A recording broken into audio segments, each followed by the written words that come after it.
G20 में भारत की बड़ी सफलता को लेकर आज पूरी दुनिया की नजर भारत पर है। अब इसको लेकर हमारे सहयोगी की भारत मंडपम से एक रिपोर्ट आप देखिए। G20 शिखर बैठक के पहले ही दिन भारत को अहम कामयाबी हाथ लगी है। भारत इस बारे में कामयाब रहा है कि जो न्यू दिल्ली लीडर्स डिक्लेरेशन है उस पर आम सहमति बना पाए और इस बात की घोषणा खुद प्रधानमंत्री मोदी ने दूसरे सत्र के शुरुआत में कर दी। और ये इसलिए बहुत अहम है क्योंकि बहुत ये बात कही जा रही थी कि क्या ये सहमति बनेगी या नहीं बनेगी। जो सहमति बनी है उसमें जो 8 पैरा हैं यूक्रेन पर हैं, बिना रूस का नाम लिए हैं और यूक्रेन युद्ध को लेकर तमाम बातें उसमें लिखी हुई है। पहला पैरा जो है वो यूक्रेन को सूट करने वाला पैरा है और जब यूक्रेन को सूट कर रहा है मतलब पश्चिमी देश को सूट कर रहा है, अमेरिका को सूट कर रहा है। उसमें यूएन चार्टर के हवाले से बात की गई है कि किसी भी देश की जो भौगोलिक सीमा है, उसकी जो संप्रभुता है, उस पर अटैक नहीं होना चाहिए, उसके खिलाफ ताकत का इस्तेमाल नहीं होना चाहिए। तो ये यूक्रेन के पक्ष में जाता है। लेकिन उसके बाद का जो पैरा है उसमें ये बात लिखी गई है कि G20 का जो फोरम है वो अंतर्राष्ट्रीय आर्थिक सहयोग के लिए फोरम है। इस पर जियोपॉलिटिकल के इशू जो हैं वो नहीं होने चाहिए।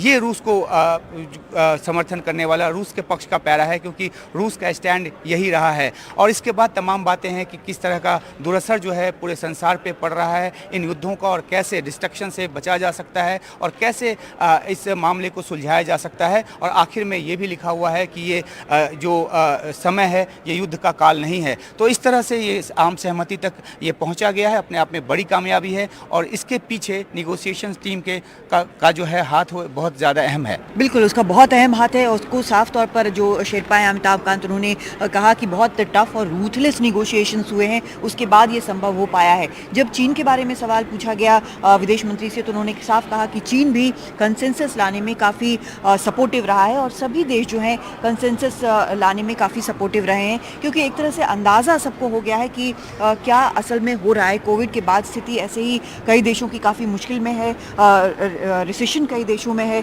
उसके बाद जब एक वॉर इस तरह से शुरू होता है तो उसका भी असर जो पूरी दुनिया में है वो देखा जा रहा है। खाद्यान्न संकट, फ्यूल संकट, ये सब कुछ देखा जा रहा है। तो ये शायद ये वजह है जिसके कारण ये कंसेंसस जो है अब बाली के 1 साल बाद ये संभव हो पाया।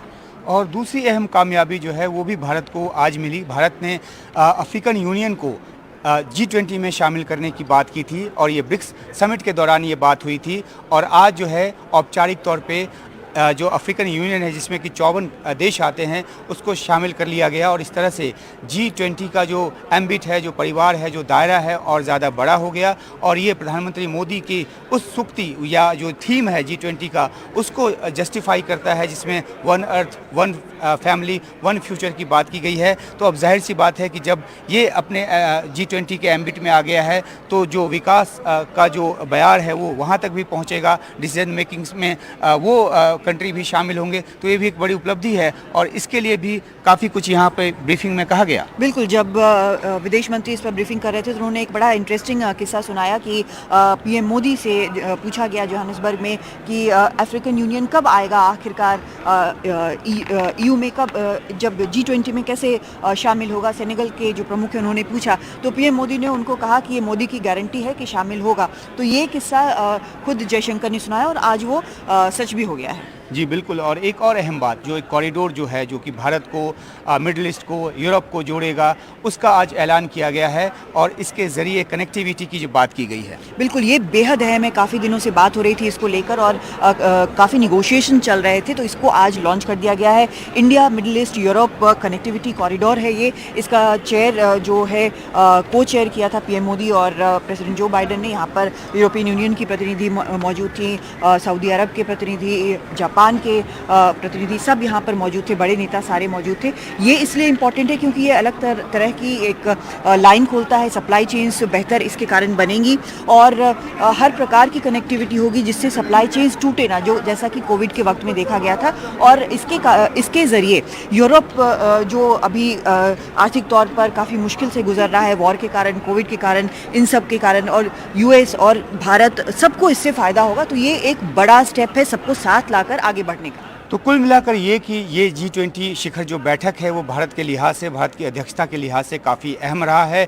बड़ी बड़ी कामयाबियाँ इसमें मिली हैं और भारत ने जिस तरीके से एक परिवार की बात की है उस दिशा में बात आगे बढ़ती नज़र आई है। द्विपक्षीय बातचीत भी हुए हैं, उसके भी काफ़ी अच्छे नतीजे रहे हैं। तो अभी के लिए इतना ही, आगे हम और जानकारी आपको अपडेट देते रहेंगे।